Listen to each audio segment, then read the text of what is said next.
Hello everyone, welcome to back my YouTube channel Nursing Beat Medical Surgical Nursing. Today I am going to discuss about angina pectoris. इसमें हम angina pectoris का second part discuss करेंगे. First part में हमने discuss किया था इसकी definition, causes, risk factor and it's type. इसमें हम इसके क्लिनिकल फीचर डिस्कस करेंगे, diagnostic evaluation and management. So let's start. Before starting video, subscribe my channel and press the bell icon for upcoming video. So start from its symptoms. The first symptoms in the angina pectoris is chest pain. इसमें patient को chest pain हो सकती है और जो chest pain होगी उसमें heaviness होगी, चेस्ट में टाइटनेस होगी, एकिंग मीन्स पेन, फुलनेस और burning of the chest. Chest में क्या होगा, जैसे बर्निंग सेंसेशन हो रही है ऐसी फीलिंग आएगी. एपिगैस्ट्रिक पेन होगी, एपिगैस्ट्रिक रीजन में पेन हो सकती है पेशेंट को. ऑनसेट, ये जो पेन होती है अंजाइना की कब स्टार्ट होती है और कैसे स्टार्ट होती है. क्विकली एकदम से स्टार्ट होती है और स्लोली भी होती है, दोनों टाइप की होती है, डिपेंड करता है इंडिविजुअल की सिचुएशन पे. लोकेशन की ये पेन कहाँ पर होती है, slightly to the left of the sternum. Left sternum के बिल्कुल लेफ्ट में ये प्रॉब्लम होती है और ये जो प्रॉब्लम होती है चेस्ट पेन की वो क्या करती है, रेडिएट भी करती है, मीन्स एक जगह से दूसरी जगह पर ट्रैवल करती है. एंजाइना पेक्टोरिस की जो पेन होती है वो ट्रैवल कहाँ से कहाँ तक करती है, left shoulder and upper and may travel down the inner aspect of the left arm. जो लेफ्ट आर्म होती है उसके इनर एस्पेक्ट में मीन्स एक्जिला पर हो सकती है, टू दी एल्बो, वहाँ से कहाँ जाएगी, elbow, wrist and fourth fifth fingers पर तक जाएगी, ये रेडिएट करती है. और उसके बाद कहाँ जाएगी, राइट शोल्डर.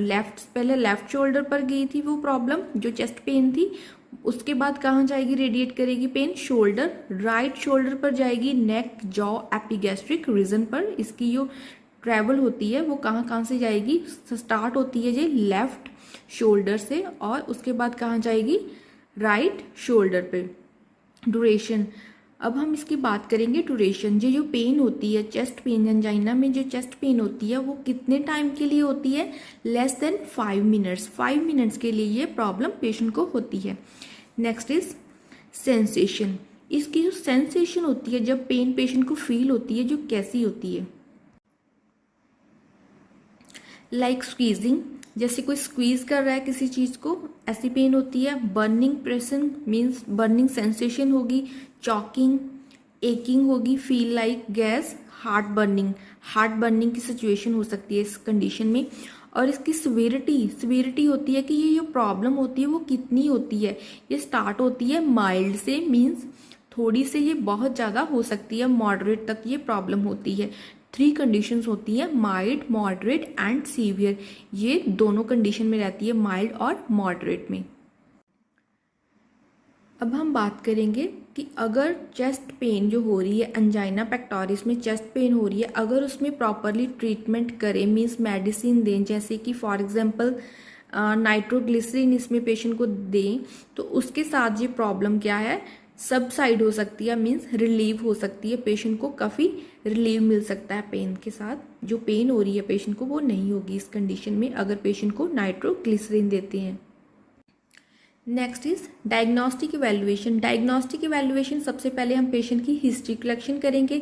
हिस्ट्री कलेक्शन में हम पेशेंट की past history, medical history, surgical history, जितनी भी प्रीवियस ही हिस्ट्री है हम कलेक्ट करेंगे. उसकी फैमिली हिस्ट्री, उसको हेरिडिटरी प्रॉब्लम तो नहीं, हेरिडिटरी होती है जो पेरेंट्स से ऑफस्प्रिंग तक प्रॉब्लम होती है, वो तो नहीं है पेशेंट को. इसमें हम प्रॉपरली पेशेंट की हिस्ट्री कलेक्ट करते हैं. फिजिकल एग्जामिनेशन करवाएंगे पेशेंट का, ताकि हमें पता चल सके कि ये पेशेंट की प्रॉब्लम हो रही है वो किसी नड्यूल के साथ तो नहीं हुई. हम पेशेंट को पालपेट करके देख सकते हैं, पेशेंट की स्किन को पालपेट करके अस्कल्टेट कर सकते हैं इस कंडीशन में. मीन्स फुली जो पेशेंट की जो बॉडी है हम अपने विजन के साथ हम उसको असेस कर सकते हैं. फिजिकली हम मीन्स टच करके हम पेशेंट की पूरी बॉडी को असेस करेंगे. अगर किसी भी पार्ट में हमें कोई प्रॉब्लम आए तो हम उसका टेस्ट प्रॉपरली कर सकते हैं, उस पार्ट का प्रॉपरली हम टेस्ट कर सकते हैं. ईसीजी, इसमें हम फर्स्ट लाइन ट्रीटमेंट होता है हार्ट से रिलेटेड कोई प्रॉब्लम, सबसे पहले हम क्या करते हैं, ईसीजी करते हैं, इलेक्ट्रोकार्डियोग्राफी करते हैं, ताकि हमें पता चल सके जो PQRS जो वेव्स होती हैं उसकी जो रिदम होती है उसको हम चेक करने के लिए पेशेंट की ईसीजी करते हैं कि उसकी जो जैसे ST की एलिवेशन तो नहीं हुई, इसमें कोई भी मतलब जो जितनी भी रिदम्स होती हैं उसको हम प्रॉपरली असेस करते हैं through the ECG. Lab investigation करवाएंगे इसमें, जैसे कि सीरियल कार्डियक बायोमार्कर हो गए, HB टेस्ट करवाएंगे, इसमें पेशेंट का सीरम केमिस्ट्री, लिपिड प्रोफाइल करवाएंगे, कोलेस्ट्रॉल इसमें चेक कर सकते हैं, क्योंकि कोलेस्ट्रॉल जो फैटी सब्सटेंसेस होते हैं उसके साथ भी पेशेंट को काफ़ी मुश्किलें आ सकती हैं। नेक्स्ट चेस्ट रेडियोग्राफी करवाएंगे, एंजियोग्राफी करवाएंगे इसमें, एंड एक्सरसाइज टेस्टिंग में स्ट्रेस इको करवा सकते हैं। स्ट्रेस इको में क्या करते हैं कि इसमें पेशेंट ट्रेडमिल पर रनिंग करता है, उसके साथ क्या होता है कि हम पेशेंट के जो हार्ट होता है उस पर स्ट्रेस डालते हैं। हम इसमें चेक कर सकते हैं कि जब हम पेशेंट के स्ट्रेस देते हैं हार्ट को, उसके साथ जो कौन कौन सी प्रॉब्लम आ रही है हम उसको असेस कर सकते हैं, ताकि हम फर्दर उसका ट्रीटमेंट कर सके, पेशेंट की कंडीशन जैसे है उसका हम ट्रीटमेंट कर सकें। Next one it's management. Management stand for ABCDE। A stand for aspirin, इसमें पेशेंट को एस्प्रिन दे सकते हैं, क्योंकि इसमें क्या होता है कि जो ब्लड होता है वो काफ़ी थिक हो जाता है, तो इसके लिए ब्लड थिनर दे सकते हैं हम पेशेंट को। एंटी एंजिनल थेरेपी प्रोवाइड करेंगे, B से बीटा ब्लॉकर थेरेपी प्रोवाइड करेंगे, BP को कंट्रोल कर सकते हैं इस कंडीशन में, क्योंकि जिन पेशेंट का BP काफ़ी हाई रहता है उस कंडीशन में भी एंजाइना की प्रॉब्लम हो सकती है। अगर कोई पेशेंट सिगरेट लेता है उसको कंट्रोल करेंगे, स्टॉप करने के लिए बोलेंगे, एजुकेट करेंगे कि सिगरेट के साथ भी ये प्रॉब्लम वर्स हो सकती है। अगर किसी का कोलेस्ट्रॉल हाई है, हाई के साथ क्या होता है कि जो फैटी सब्सटेंसेस होते हैं वो उसमें उसमें क्या होती है कि जो कॉर्नरी आर्टरी होती है उसमें एक्यूमुलेशन हो जाती है कोलेस्ट्रॉल हाई के साथ, तो उसके साथ भी एंजाइना की प्रॉब्लम इंक्रीज कर सकती है। D से डाइटरी चेंजेस में हम देखेंगे कि जो पेशेंट की जो डाइट है वो कैसी है, पेशेंट कैसी डाइट ले रहा है, लाइट डाइट ले रहा है जहाँ ब्लैंड डाइट ले रहा है, उसमें हम पेशेंट को ब्लैंड डाइट प्रोवाइड कर सकते हैं। ब्लैंड डाइट में क्या होता है कि जो स्पाइसी फ्री होती है, मीन्स उसमें मिर्ची वगैरह नहीं होती, उस डाइट को हम पेशेंट को प्रोवाइड कर सकते हैं। डायबिटिक, अगर कोई पेशेंट डायबिटिक है, पहले से कोई प्रीवियसली उसको कोई प्रॉब्लम है डायबिटीज़ की, तो हम उसकी सबसे पहले डायबिटीज़ को कंट्रोल करेंगे, उसकी प्रॉपरली मेडिसिन देंगे या कोई भी इंजेक्शन लगा सकते हैं according to the reading of the diabetes. Next is E stand for education. इसमें हम पेशेंट को एजुकेट कर सकते हैं एक्सरसाइज के बारे में, क्योंकि अगर कोई भी पेशेंट को प्रॉब्लम है तो सबसे बेस्ट ट्रीटमेंट है मेडिटेशन, योगा, एक्सरसाइज। इसके साथ क्या होता है कि पेशेंट का जो माइंड होता है वो डाइवर्ट हो जाता है।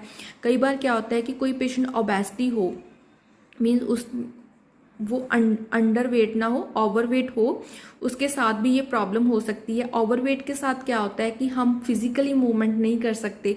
अगर फिजिकली मूवमेंट नहीं करते तो जो फैट होती है हमारी बॉडी में वो प्रॉपरली डिजॉल्व नहीं होती। डिजॉल्व प्रॉपरली नहीं होगी तो वो जो कॉर्नरी आर्टरी होती है जो हार्ट को ब्लड सप्लाई देती है, उसमें फैट को एक्यूमुलेशन हो जाएगी, कोलेस्ट्रॉल हाई हो जाएगा, तो उसके साथ भी बहुत सारी प्रॉब्लम हार्ट की हो सकती है। इसलिए पेशेंट को एजुकेट करना चाहिए एक्सरसाइज के लिए एंड डाइट के लिए। जो डाइट होती है वो properly supplementary diet, nutritious diet होनी चाहिए, मीन्स ग्रीन लीफी वेजिटेबल्स लेनी चाहिए, प्रोटीन्स लेने चाहिए, अपनी डेली रिक्वायरमेंट जो होनी चाहिए पेशेंट की। ऑयल का जो लेस यूजेस करना चाहिए, इसको एजुकेट करना चाहिए इसमें पेशेंट को। Next one is pharmacological management. इसमें हम सबसे पहले क्या दे सकते हैं, ओपियोइड एनाल्जेसिस, पेन किलर्स दे सकते हैं हम पेशेंट को, एंटीप्लेटलेट एजेंट्स दे सकते हैं। इसमें क्या होता है कि कॉमनली जो प्लेटलेट्स होते हैं उसका जो लेवल होता है वो हाई हो जाता है, उसको कंट्रोल करने के लिए पेशेंट को एंटीप्लेटलेट एजेंट्स देते हैं। बीटा एडर्नर्जिक ब्लॉकिंग एजेंट्स देंगे, कैल्शियम चैनल ब्लॉकर्स देंगे इसमें पेशेंट को, कार्डियक कैथेटराइजेशन करेंगे। कार्डियक कैथेटराइजेशन के साथ क्या होगा कि जितनी भी ब्लॉकेज है वो रिड्यूस हो जाएगी, तो जो कॉर्नरी आर्टरी होती है वो बिल्कुल क्लीन हो जाएगी, उसमें जो नैरोइंग हुई है वो ठीक हो जाएगी। न्यूट्रिशनल मैनेजमेंट में हम पेशेंट को सप्लीमेंट्री न्यूट्रिशियस डाइट प्रोवाइड करेंगे, प्रोटीन रिच डाइट दे सकते हैं, फाइबर्स प्रोवाइड कर सकते हैं इसमें। रिहैबिलिटेशन रिहैबिलिटेशन के लिए एजुकेट करेंगे। रिहैबिलिटेशन क्या होता है कि जो कंडीशन पेशेंट की पहले थी वो हम फिर से री करेंगे उसको। री मीन्स पहले वाली कंडीशन को फिर जनरेट कर सकते हैं। इसमें पेशेंट को जैसे उसकी कौन कौन सी हैबिट्स थी, वो उसकी कंडीशन कैसी थी, अब पेशेंट अगर obese है तो पहले कैसे था, उसको फिर से पहले वाली कंडीशन में लेकर आना, उसको बोलते हैं rehabilitation. For example smoking caseation, patient को स्टॉप करने के लिए बोलेंगे, जो स्मोक कर रहा है उसको स्टॉप करने के लिए बोलेंगे। लिपिड, अगर किसी का कोलेस्ट्रॉल हाई रहता है तो उसको लोअर करने के लिए बोलेंगे, उसके लिए उसको एक्सरसाइज बोलेंगे, योगा मेडिटेशन करे। कंट्रोल हाइपरटेंशन, पेशेंट को हाइपरटेंशन को कंट्रोल करने के लिए मेडिसिन प्रोवाइड कर सकते हैं, बीपी को कंट्रोल करने के लिए। डायबिटिक, अगर पेशेंट डायबिटिक है तो उसको उसके लिए मैनेजमेंट करने के लिए बोलेंगे कि अपनी जो डायबिटीज़ है उसको मैनेज करे with the help of medicine. Reduce weight, it is a very important कि पेशेंट को अपना वेट जो रिड्यूस करना चाहिए, क्योंकि हैवी वेट, ओवर वेट के साथ क्या होगा कि बहुत सारी प्रॉब्लम्स पेशेंट को आ सकती है, इसलिए अपना वेट को कंट्रोल करे। Next one is nursing diagnosis. First nursing diagnosis is acute chest pain related to decreased blood supply to the myocardial as evidenced by destruction behavior as restlessness and fatigue. इसमें patient का क्या diagnose बनेगा? Chest pain होगी patient को due to the lack of blood supply to the myocardial layer. किससे हम जज कर सकते हैं कि पेशेंट को चेस्ट पेन हो रही है? पेशेंट को रेस्टलेसनेस होगी और फटीग होगी इस कंडीशन में। Second diagnosis is decreased cardiac output related to negative innovative charges in the heart secondary to the decreased oxygenation of myocardial as evidenced by chest pain, tachycardia और fatigue.